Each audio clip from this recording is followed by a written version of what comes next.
Bonjour, vous connaissez dorénavant la chanson sur cette page. Vous vous abonnez, vous activez la cloche de notification, vous partagez la vidéo dans tous les groupes possibles, vous likez et puis vous notez spécifiquement vos commentaires si vous en avez et si vous n'en avez pas, vous passez juste un salut à Kanté J Visionnaire le vrai et puis vous suivez l'émission jusqu'à la fin, c'est très important. Le président de la Fédération de Russie vient d'annoncer les couleurs pour la suite des hostilités et ça ne présage absolument rien de bon pour les Occidentaux qui peinent à mobiliser les fonds nécessaires avant de poursuivre les hostilités. Et ce que M. Vladimir Poutine vient d'annoncer, ça c'est jusqu'en 2030. C'est pour vous dire qu'il n'est pas encore prêt à mettre fin à cette situation-là. Puisque ceux qui sont en face, effectivement, ne sont pas aussi prêts à mettre fin à la situation. Vous savez, l'année passée, l'année 2023, le complexe militaro-industriel russe a produit et a fourni à l'armée ukraine, et l'armée russe autant pour moi, 140 000 de drones de différents types. 140 000. Alors, M. Vladimir Poutine nous annonce que cette année 2024, le complexe militaro-industriel va doubler la production et le fournissement des drones par 10. Par 10. Partagez la vidéo, s'il vous plaît, je vous en prie.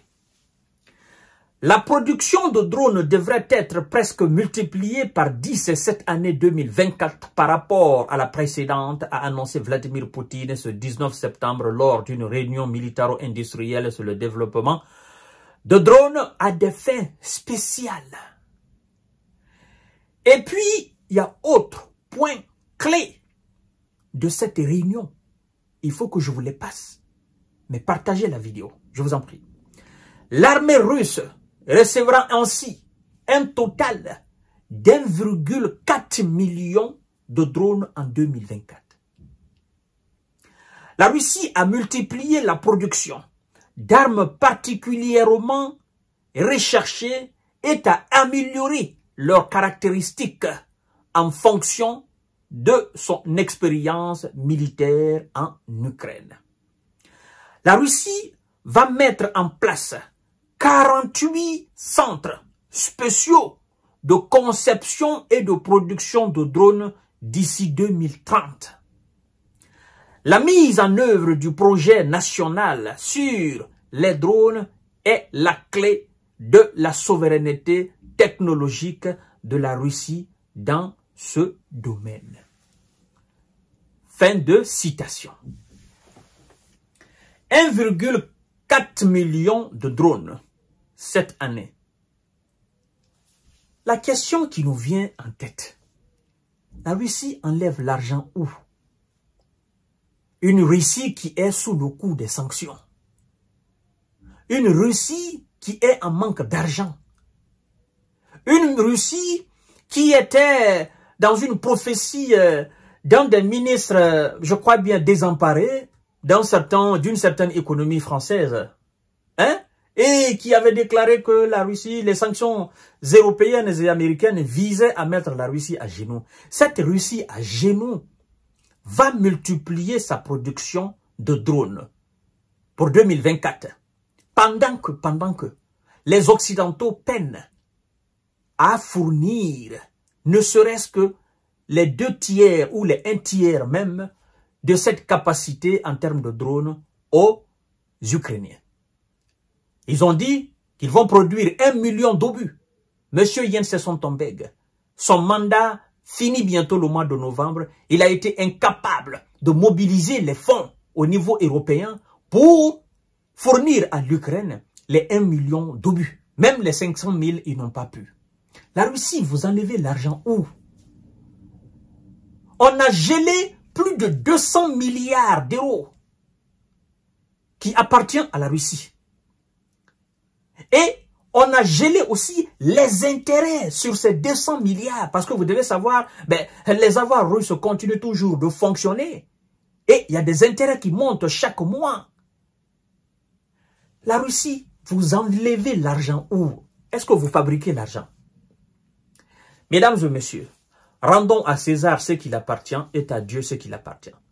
Rendons la force à la Russie. La Russie, c'est un grand pays. C'est une puissance dans tous les domaines. Je dis bien dans tous les domaines sans exception. Il n'y a pas de domaine où vous allez prendre la Russie où elle n'est pas une puissance. En tout cas, les plus grands domaines qui font un État d'un État souverain et indépendant. Quand on dit souvent que les gens fournissent des missiles ou des obus à la Russie, mais vous pensez que, même si c'est le cas, vous pensez que ces gens-là sont maudits pour produire et fournir gratuitement à la Russie? Je dis bien, même si c'est le cas, c'est l'argent qui est dépensé pour acheter cela. L'argent là est enlevé où? Une Russie qui croupit sous le poids des sanctions occidentales.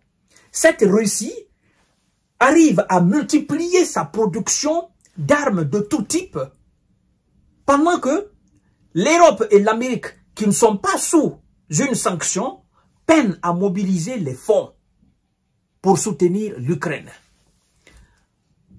Mesdames et messieurs, je vous en prie, partagez cette vidéo dans tous les groupes possibles. C'est un très mauvais signe pour M. Zelensky. Très mauvais signe. Vous imaginez les 1 400 000 drones sont fabriqués dans le cadre de l'opération spéciale militaire en Ukraine, mais aussi assurer la défense de la Russie. Vous savez, il y a la dernière phrase où la Russie dit, par son expérience de cette opération militaire spéciale lancée en Ukraine, en fait, la Russie a tiré une très belle leçon, mais très belle leçon de cette opération spéciale militaire que les Européens n'arrivent pas encore à comprendre. Et je crois que, au lieu de fabriquer des chars, des blindés, je crois que les Occidentaux doivent développer la technologie de drones. Vous savez pourquoi la Russie investit comme ça dans la fabrication des drones et dans la conception des usines de fabrication de tout type de drones? Vous savez pourquoi? Je vais vous dire. Au début de l'opération spéciale militaire lancée en Ukraine, en fait, la Russie est venue avec l'ancien système. Oh non, le nombre pléthore de militaires, on envahit. Mais elle a pris, c'est-à-dire elle a payé cela très cher. Parce que les drones ukrainiens qui coûtaient absolument rien ont infligé des défaites lourdes à la Russie tout au début de l'opération spéciale militaire. Je dis bien tout au début. Et donc, la Russie qui ne s'intéressait pas trop aux drones d'attaque, drones militaires, a compris et a commencé, n'est-ce pas, à s'intéresser, à investir dans ce domaine. Et depuis qu'elle s'est investie dans ce domaine, eh ben, c'est devenu la catastrophe pour l'Ukraine. Parce que, évidemment, l'Ukraine n'a pas les moyens pour produire les drones, mais la Russie, elle, a les moyens. Elle a la technologie. Donc, aujourd'hui, il y a des drones russes qui font énormément peur aux Ukrainiens. Énormément. C'est-à-dire, ce sont des drones qui ont en quelque sorte, qui remplissent en quelque sorte les fonctions d'un avion d'attaque, un avion de combat. Des drones même qui ont des capacités beaucoup plus variées que des avions de combat. Vous imaginez? Avec 200-300 $ ou avec 1000 $, vous pouvez porter un coup dur à un char qui coûte 25 millions. Ou bien vous pouvez porter un coup dur, n'est-ce pas, à un ensemble d'avions sous un hangar. Des avions de combat qui coûteraient par exemple 100 millions, 60 millions, 200 millions. Mais la Russie se dit, bah, écoutez, la nouvelle guerre, la nouvelle forme de guerre maintenant, c'est ça. Il faut multiplier et il faut varier les drones. Et il faut alors multiplier la construction des usines sur toute l'étendue du territoire russe. Des centres de conception de drones, 48 sur toute l'étendue du territoire russe. Et certainement ailleurs même dans le monde. Mesdames et messieurs, mesdemoiselles, C'est un coup dur pour les Occidentaux qui pensaient que c'était fini. En réalité, Vladimir Poutine vient de commencer les choses sérieuses. Je vous donne rendez-vous tout à l'heure pour notre série d'informations de décortiquage. Merci beaucoup.